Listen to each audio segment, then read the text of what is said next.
Okay, grade 10s, time for part 3 of our 3-part lesson. This should be the final lesson for this week. Sorry, it was just such a big program, I couldn't do it all over one lesson. So if you did the first lesson, then you would have finished the Olympic weight program. Lesson 2, or video 2, brought us to this stage where we finished up the design part of the pizza order program. Okay, but none of the buttons work yet. So this final lesson, we're just going to get the buttons working. All right, so there is some help in the slideshow, and I've got it, you can see it down here, the startings of the order function, which is going to be attached to this order button. All right, because right now these buttons don't do anything. Okay, so if you look at this order code here, let me just close this off for a second. You can see we have a variable called toppings, which are starting at 0, and then we're going to count one topping for each one that they've checked off. Okay. To find out the size, we'll have another variable called size, which is going to get the RB_var value. Okay, so remember in the last lesson, we had this thing called RB_var, which was a string var. So RB_var will set itself to one of these 4 values, depending on which one is checked. Okay, so all we're doing here is we're asking the program to tell us which one it was selected. Now, if size equals question mark, remember, that's what it was initially set to. And that would just mean that they haven't yet picked a size. Okay, so it's not assigned yet to small, medium, large, extra large. So if it's still set to this, then we're going to have a message box that comes up with an error that says you got to choose a size. All right, and then we're going to return. If we don't return, then we're going to look at all of the different sizes, and depending on what the size is, we're going to assign a different price. All right, so let's start with just that part. Okay, so I guess up here where we've got the defs, one for each button, this is where this code is going to go. Okay, and I apologize if the printing is so small here. Maybe you can zoom it up, or just pause and take your time. I can't seem to get the font bigger on the Mac, so we'll have to go with what this is. All right, so anyway, def order, and we'll just copy out exactly what is shown here. So toppings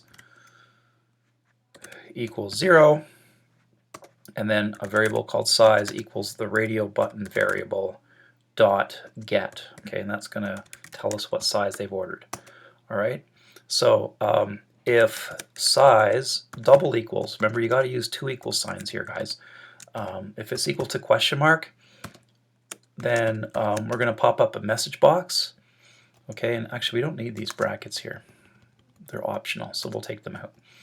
All right, so message box, right, and we've done these before, dot show info, and we'll just put up like error as the caption, and then we'll have a message that says must choose a size. Okay, and then right after that we're going to return. Okay, so what does that do? It leaves function right away. Okay, because we don't want to go on any further in the function if they didn't choose a size. All right, so if it doesn't return, then we're going to start another if statement down here that looks for the different sizes that it could be. So we could use if, we could also use elif. In fact, elif might be the better way to go. So I'm just going to go like this, elif size double equals small, then price is going to equal 8. elif size equals MD for medium, colon, price equals 10. elif size equals LG for large, price equals 12. And then if it's not one of those, then they must have chosen extra large. So we're just going to say anything else, price equals 14. All right, so that takes care of that part of it, where we figure out the size and we determine what price they're going to charge. All right, so on the next slide here, if I can just move this over a bit, we do some code for the checkboxes. Now with the checkboxes, guys, because each checkbox is its own separate decision, rather than going if, elif, we got to use a separate if statement, because each of these is its own decision, yes or no, to each topping. All right, now we don't have to put the brackets in here. They're optional, so I'll keep them out because normally in class we don't do that. All right, so I'm just going to come here and I'm going to basically go hashtag count toppings. It should say count toppings. All right, so we'll have another variable called toppings, which is going to be like to make sure you're out here when you do this. Toppings equals 0, and then we're going to add 1 to toppings for each CB var that's set to 1, because that means we've chosen that topping. And remember, our checkbox variables are CB1 to CB4. Okay, so we can go if CB1 var dot get equals 1, right? Then toppings equals toppings plus 1. We can also go toppings plus equals 1.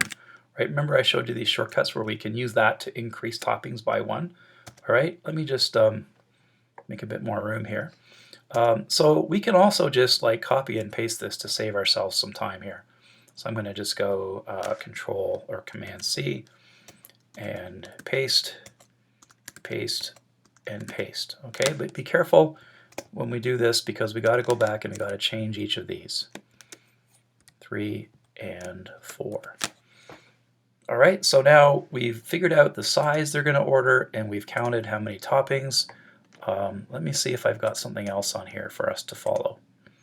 No, that's all. Okay, well then I'm going to help you finish this off here in the video because I'm not there to help you at school, so I'll just keep going so that you guys can get most of this done.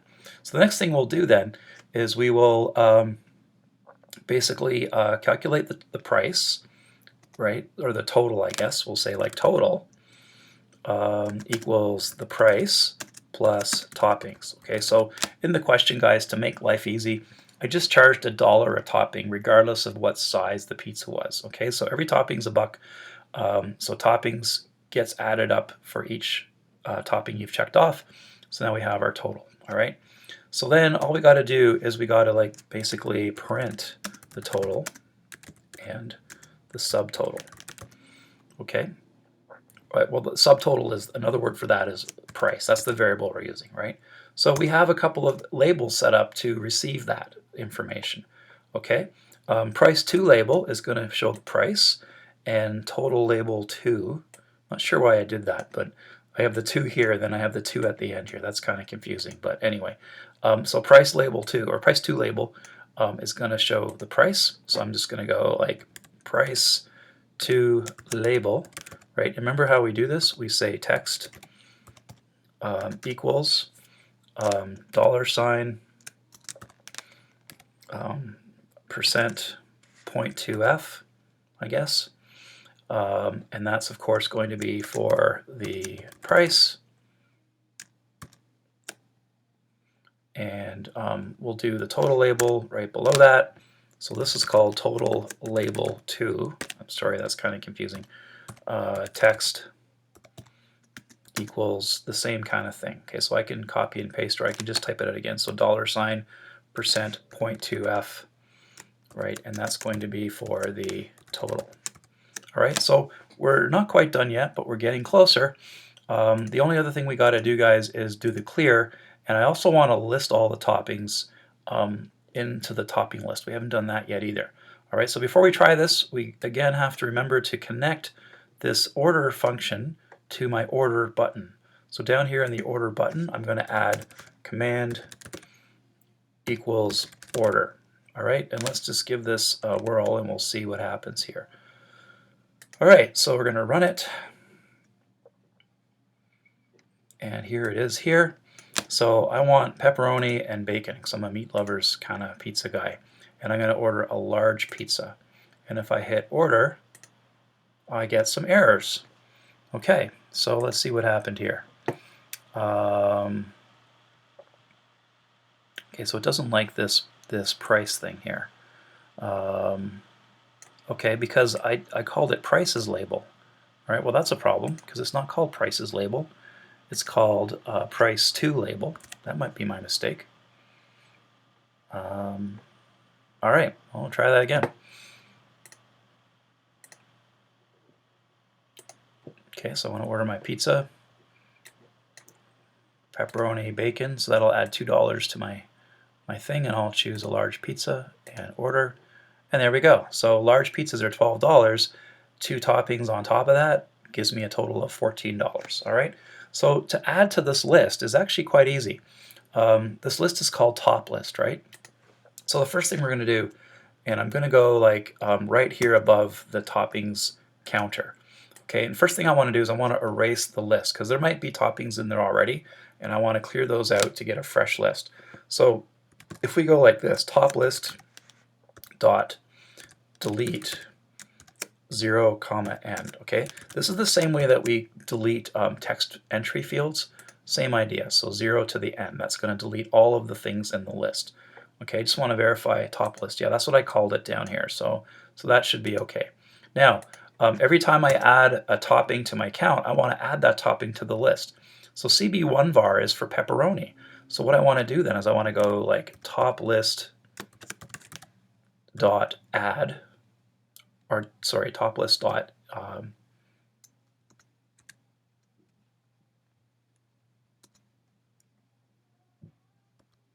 insert.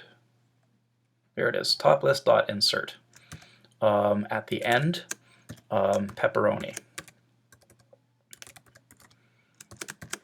Okay, and then I can copy this for each of the other toppings, and then I just got to change like the name of the topping. And of course, it's really important that we line this up properly too. There we go. So I'll come down here and I'll paste it.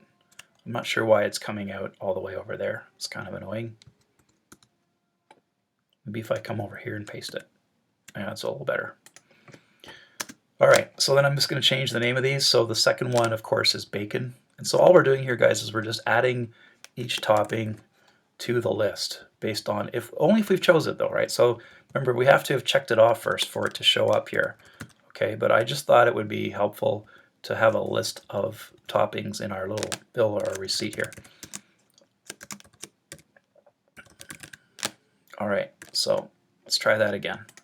This time I expect to see everything work the same, except now I should see a list of toppings. So this time I'm going to go for like a veggie lovers pizza, and I'll just get a small pizza. And I'll order. All right, so $14 for the small. That doesn't seem right, but let me just double check up here. Oh, because that should be SM, not S. So SM is the size for small, right? If you look at the radio buttons down here, the value is SM for small. So it's a good thing I checked that. Okay, so that was a little bit of a typo. If I run it again, I'll get that working. All right, but everything else is working. So I got my 2 toppings that are listed here, and the price should be 8, but it's just a mistake. But it added 2 toppings, and my total is 16. All right, so now we're going to do the reset, which is actually a pretty easy button to do. And all we're going to do is just reset it so that this is back to question marks. This list is cleared. Nothing is checked here or here. All right, so we'll just do that down here, and then we will call it a day. So the reset button code is going to basically, if we just go like this, like cb1 var dot set to 0. Okay, so by setting the checkbox variables to 0, that's basically unchecking them in code. Okay, so this is going to cause each of these to be unchecked. Okay, so I'm just going to make that 2, 3, and 4. Okay, so that's the first thing we want to do. We also want to uncheck whatever size was originally chosen. So for that we go rb var dot set back to question mark. Okay, so as long as we set it to something that's not one of the sizes, then it'll uncheck all of the sizes. Okay, so this is going to basically uncheck the toppings.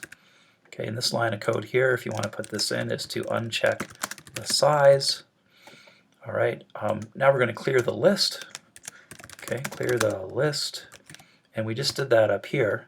In fact, we can just like copy this line of code and put it down here. Okay, so that's the same code to clear the list. What else? Oh yeah, and then we're going to basically clear out the money, I guess. All right, so we're going to put a $sign back in this and a $sign back in this.